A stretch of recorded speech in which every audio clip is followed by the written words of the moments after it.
Hello, Pastor Nathan of Grace Lutheran Church here with the sermon that was preached on the 19th Sunday after Pentecost, which landed on October 19th, 2025. You can check the description of this video for the links for all the pertinent information that you may want to have for this sermon. Otherwise, let's get into the sermon with a word of prayer. Lord, may your word speak to us, your spirit change us, as your love welcomes and saves us through Jesus Christ. Amen. Have I ever told you how much I dislike my name? Nothing against my parents who gave me the name, and I understand their reasoning behind it, but just that Nathan isn't the most suitable name for this Asian kid with this Asian face that was living in a very non-Asian society. For starters, my name is difficult and actually write out on paper. Have you ever tried to stylize a capital N before? I mean, my signature sucks and it's ugly as heck.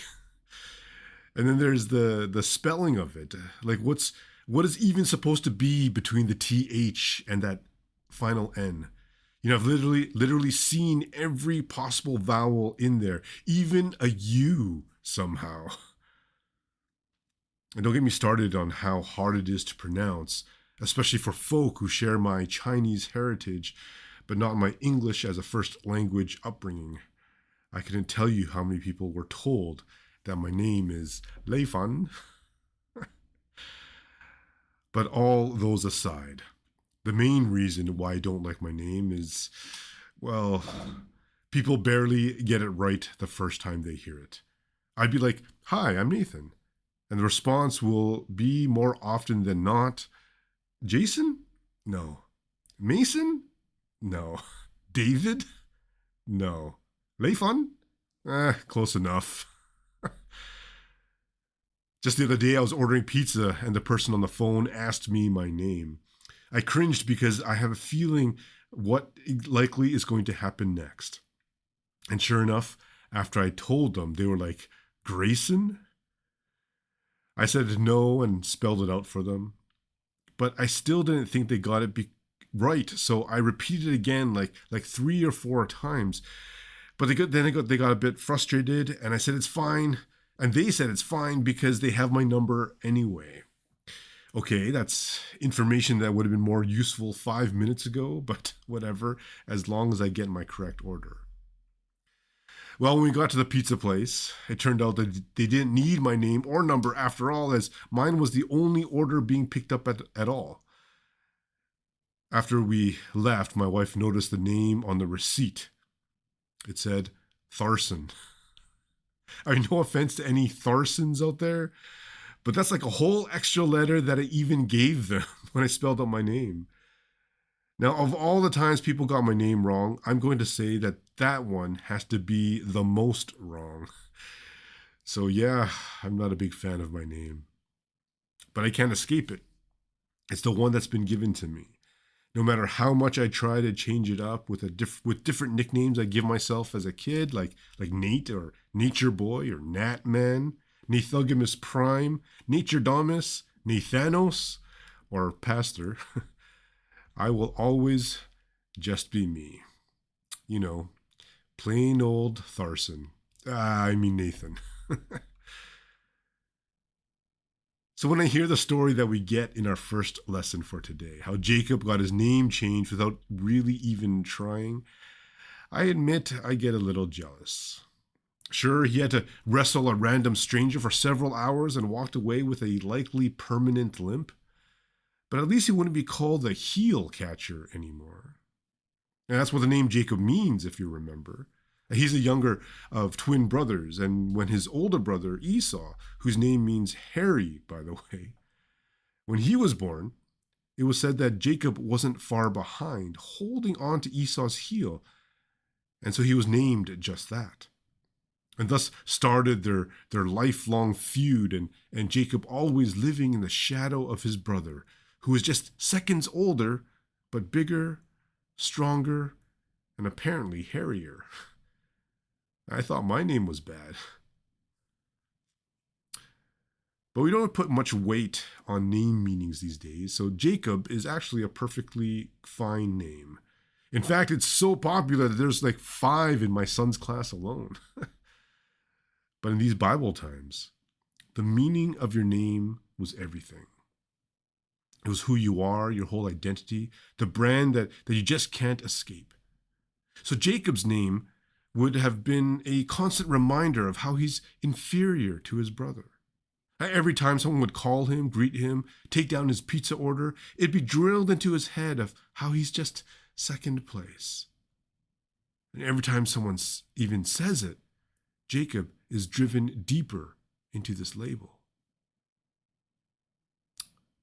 But it isn't wrong. I mean, Jacob was conniving and manipulative. He ended up essentially being everything that his name said he'd be. For the first part of his life, up to this point in the story, he was living up to the heel grabber moniker, the label, the identity that was given to him. But then God changed it. That name, that label, that identity, no longer heel grabber, but now God wrestler. Saying it out loud, I admit it doesn't sound much better, but at least it's different. Jacob's now Israel, who goes eye to eye, toe to toe, mano a mano with God. I mean, it's doubtful that he'll ever come out on top. I mean, this is God we're talking about. But such a name would seem to evoke fear, respect, and intimidation. And Israel does just that, maybe even to this day. But what strikes me about the story is that how changing the name changes the person. Rebranding that label, and suddenly the identity shifts.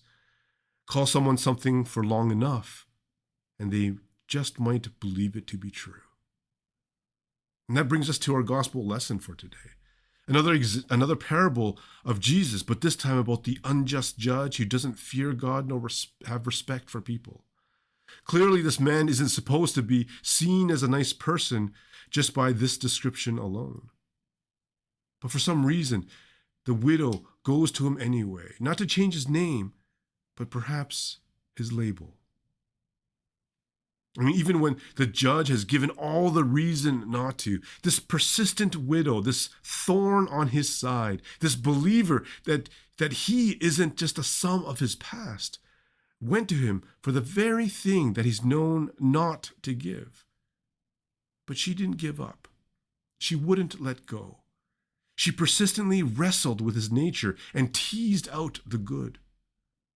She was able to remind him of who he can be and what he can do in spite of the reputation that was given to him. She got him to rethink what he's about, this place in the world and his very being and identity.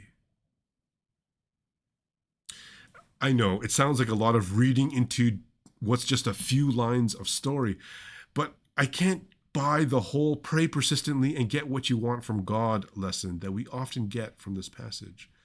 To me, that sounds too much like health and wealth preaching, and I just don't think that's something God will want us to learn. But a lesson like pray persistently to change the world does.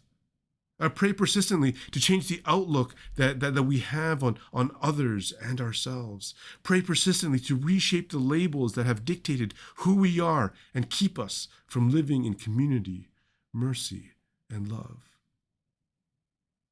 See, in just a few lines of parable, Jesus shows us that we aren't beholden to our reputations. We aren't slaves to the labels that we've been given and perhaps even earned.